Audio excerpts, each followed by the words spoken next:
예, 오늘의 시황 브리핑 시작하겠습니다. 시장은 사실 특별한 어떤 재료가 없었기 때문에 그러니까 업종별로 좀 많이 빠진 종목들 쪽에 좀 매수가 유입되거나 또는 이제 소외된 종목들의 매수가 유입되면서 업종별 차이가 나는 그런 모습을 보였고, 시장 전체로는 뭐 긍정적으로 보면 이제 연착륙 기대감이 높아지고 있는 미국의 주요 지표들 봤을 때 그런 점은 이제 시장을 어쨌든 좀 플러스 날 수 있다, 이런 어떤 기대감을 자극하는 재료인데, 반면에 좀 빠져야 될 지표들이 안 빠지는 것들이 있거든요. 그러니까 이런 것들이 좀 상승폭을 제한해서 좀 하락한 거에 비해서는 좀 올라가는 폭이 제한적인 그런 모습들이 나타나고 있는 것 같습니다. 근데 이제 외국인들이, 제가 이제 오늘 아침 방송에서 외국인들 선물 매수 카운트다운인 것 같다라고 말씀을 드렸는데, 어쨌든 오늘 1월 2일 이후 처음으로 선물과 현물이 동시에 매수로 붙는 그런 모습이 나왔거든요. 근데 이게 단발적인 수준, 그리고 오늘 하루 정도 규모 갖고 택도 없는 거고, 이후에 이제 연속적인 어떤 흐름을 보이면 이제 대형주 쪽에 좀 변화가 생길 수 있죠. 이건 좀 주목을 해봐야 될 것 같고, 오늘 자동차와 금융주, 그러니까 어제 이제 반도체였는데 오늘은 자동차와 금융주, 이후에 이제 철강하고 화학까지 움직이면 경기에 대한 자신감이 좀 회복되는 걸로 해석이 될 수는 있거든요. 근데 어쨌든 좀 이런 종목군들의 좀 변화가 생기는지는 좀 체크를 해봐야 될 것 같습니다. 시장은 일단 경기는 나쁘지 않은 것 같다. 그러니까 이제 그래서 연착륙 가능성이 높아지고 있다라는 점은 긍정적이죠. 뭐 아침에 보여드렸듯이 미국의 경기 선행 지수가 전월 대비 감소하는, 계속 전월 대비 감소긴 한데 많이 줄었잖아요. 예, 2022년 3월 이후에 가장 낮은 하락폭.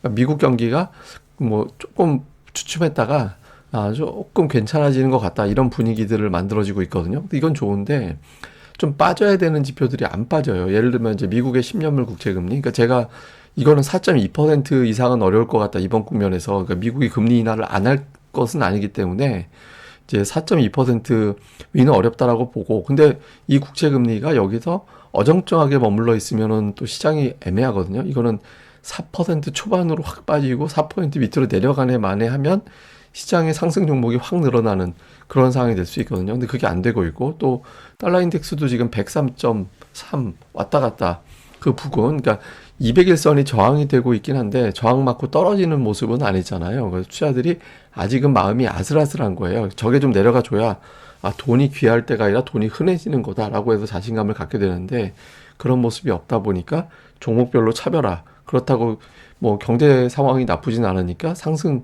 반등하는 시도는 이어가되 반등폭은 제한적인 뭐 그런 양상이 나타나는 것 같습니다. 그 미국의 그 기준 금리 인하 기대치도 3월에 동결되는 걸로 지금 거의 분위기가 그렇게 되고 있어요. 예, 5월은 왔다 갔다 하는데 다시 5월에 인하 가능성이 높게 되긴 하거든요. 근데 5월 인하 가능성도 한때는 거의 100% 가까이도 올라갔다가 지금 한 85% 정도 되는 수준이죠. 근데 어쨌든 그 5월은 3월은 동결 가능성으로 가고 있는데 약간 이제 다른 의견도 있는 것 같아요. 그러니까 연준 내에서 이제 토마스 바킨이 3월에 금리 인하를 완전히 배제하고 있진 않다, 이런 어떤 발언을 했거든요. 근데 이 발언이 왜 나왔는지 좀 생각을 해보면, 그 바킨이 좀 프로필이 독특한 사람이에요. 그러니까 다른 연준 인사들은 뭐 파월 의장은 또 다른 이제 프로필입니다만, 이제 다른 연준 인사들은 경제학을 전공했는데 바퀴는 경영학을 이제 전공했거든요. 좀 생각하는 게 다를 수 있죠. 예, 경제하고 경영하고는 약간 바라보는 관점이 좀 다를 수 있잖아요. 그래서 그런지 모르겠는데 오늘 바퀴뿐만 아니라 또 일부에서 3월 인하론을 자꾸 얘기를 꺼냈거든요. 근데 사실 제 생각엔 이걸 얘기 아예 안 하는 게 낫지 않나 생각을 합니다. 그러니까 3월 인하론 다시 불 붙여가지고 또 그거 갖고 실망 어쩌고 만드는 것보다 뭐 3월에 하면 좋고, 근데 현실적으로 5, 6월 뭐 이렇게 가는 게 분위기상은 더 좋죠. 근데 어쨌든 오늘 이런 이슈도 있었다. 또 하나 특징은 업종 내에서 엇갈려요. 오늘 예를 들어서 반도체에서는 어버브 반도체만 급등을 했고, 그다음에 엔캠만 2차 전지에서는 급등을 했거든요. 그럼 두 종목의 공통점이 뭐냐? 그 업종 내에서 시가총액이 낮은 축에 들어가는 종목들이에요. 그러니까 어버브 같은 경우는 시총이 뭐 3천억 왔다 갔다밖에 안 되고, 엔캠은 지금 2조 원이 안 되거든요.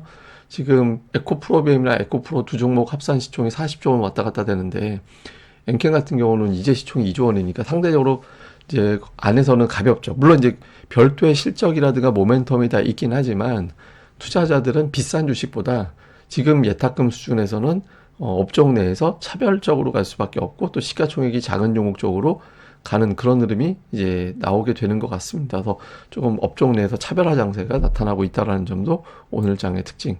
근데 이게 이제 그 미국은 어떤 특성이 있냐면 지금 차별화 장세긴 한데 장기적으로는 S&P 500하고 그 러셀 2000 지수하고 장기적인 어떤 경로를 보면 뭐 앞서거니 뒤서거니 같은 느낌이 있긴 하지만 결과적으로 수익률은 합쳐졌어요. 거의 뭐 4,900%나 4,700%나 아주 긴 기간 동안 보면 거의 비슷한 거잖아요. 근데 제가 보기에는 이틀도 뭐 초장기로 보면 또다시 붙을지는 모르겠지만 적어도 몇 년 이내에는 이 편차는 계속 벌어질 거라고 보거든요. 왜냐면 AI라는 어떤 특수한 어떤 상황을 맞이했기 때문에 이제 실적이 확 좋아지는 종목, 그거 따라가려면 좀 시간이 걸리는 종목이 갈릴 수밖에 없어서 지금은 차별화 장세 형태가 당장은 좀 이어질 것 같고 아주 길게 이어진 멀리 떠나보면 다시 만날 수는 있겠지만 지금은 단기적으로는 차별화 장세가 한동안은 좀 이어질 수밖에 없지 않나 이렇게 이제 봐야 될 것 같습니다.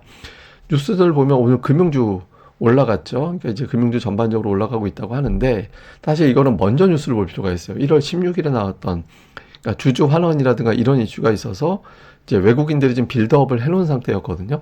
그러니까 빌드업이 돼 있는 상태에서 오늘 미국에서 이제 금융주가 좀 올랐고 우리 같은 경우도 여러 가지 어떤 주주 환원 정책 비롯해서 여러 가지 이슈가 더해지면서 금융주가 강했다. 근데 이거는 제가 보기에는 좀 빌드업이 된 상태에서 주가가 움직인 그런 측면이 좀 있는 것 같고 그다음에 이제 홍콩 이슈가 계속 나오고 있는데 이게 좀 손실이 났다더라 뭐 이런 어떤 내용들 뭐 이제 청산이 됐다더라 뭐 이런 내용들이 나오고 있거든요. 근데 이게 여기서 홍콩 증시가 안 그래도 지금 뉴스로 슬슬 올라오고 있는데 좀 확대가 되면 우리 증시에 좀 수급 영향에 좀 받을 수 있거든요. 수급적인 측면에서도. 그래서 요거는 계속 좀 모니터링이 필요한 것 같고. 그다음에 이제 삼성 제가 이번 주 주간 전망대 할 때 이제 삼성 변수로 요걸 말씀을 드렸는데 이거는 이제 연기가 됐다고 합니다. 연기가 돼서 이제 요건 조금 이제 다음 재료로 좀 넘어가게 됐다. 요건 오늘 특징적인 뉴스 중에 하나로 꼽아봤습니다.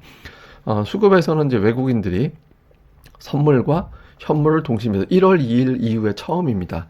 예, 그리고 이제 개인들이 풋 사고 외국인들이 콜 사고 요게 근데 규모가 너무 적었고 이제 확실하게 매수 반전인지 여부는 이틀 이상 매수가 들어와 봐야 하는 거잖아요. 근데 이게 왜 중요하냐면 매수로 바뀌면 대형주들이 올라가고 내려가고 갈릴 수밖에 없는 게 이게 뭐 코스피 200 갖고 매매하는 선물이 지금 7만 5천 계약이 매도로 쌓여 있다면 그걸 위로 대형주들이 연속적으로 다 올라가기는 쉽진 않거든요.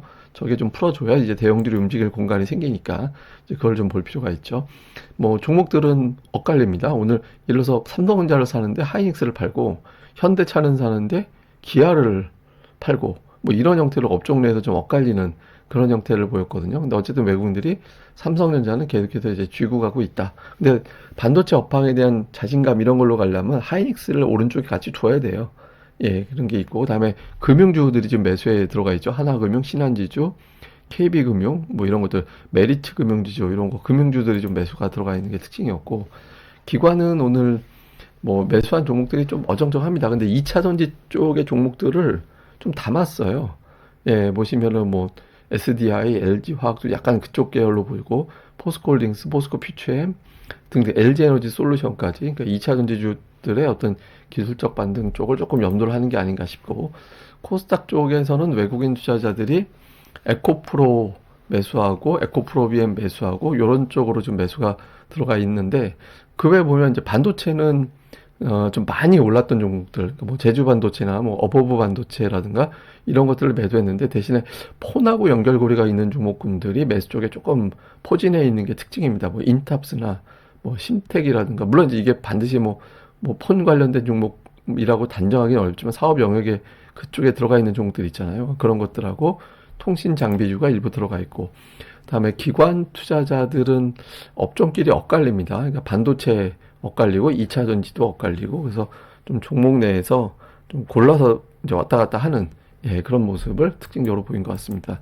자, 미국은 지금 강세장 논란이 있습니다. 강세장이 아니라 AI가 강한 거기 때문에 전형적인 강세장, 그래서 미국의 경기가 엄청나게 좋아서 우리가 수출 환경이 좋아진다 이런 측면이 아니라 AI가 강해서 그 연결고리가 있는 종목군들이 가야 되는 건가? 다음에 플러스 금리에 대한 전망이 어떻게 되는 건가? 이런 고리에서 지금 움직이는 것 같고요. 그 다음에 테슬라가 이제 주가가 좀 계속 빠지면서 우리나라 2차 전지 쪽에 좀 부담을 줬는데, 이게 이제 $200 부근에서 좀 지난 저점이거든요. 거기서 이제 좀 반전이 나오는지 그거마저 이탈하는지.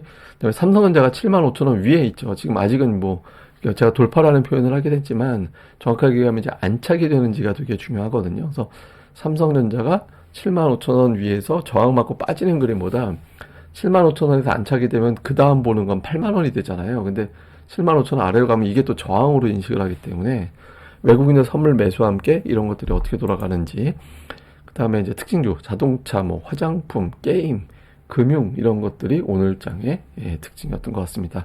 자, 오늘 제가 준비한 차트는 30년 동안 주식에 투자하는 경우와 그다음에 현금, 이거는 이제 뭐 그 국채금리 이자 수준으로 돈 이제 이자가 복리로 늘어난다 정도로 가정을 하고 수익률을 비교를 한 거예요. 그래서 10만 달러를 딱 넣어놨더니 30년 지났더니 주식에 투자한 사람은 250만 달러가 됐다라는 거고, 그다음에 이제 그냥 금리만 이제 지향했던 경우는 40만 달러 정도 됐다라는 거예요. 그래서 이제 미국은 확실히 주식을 가지고 쭉 묻어놓는 게 수익률이 좋다라는 거죠. 그럼 우리는 어떨까라고 봤더니 우리는 업종별로 차이가 되게 납니다. 예를 들어서 30년으로 보면 뭐 삼성전자 같은 건 몇십 배 나오고 현대차는 뭐 10배 안쪽이긴 하지만 어쨌든 그렇게 터졌거든요.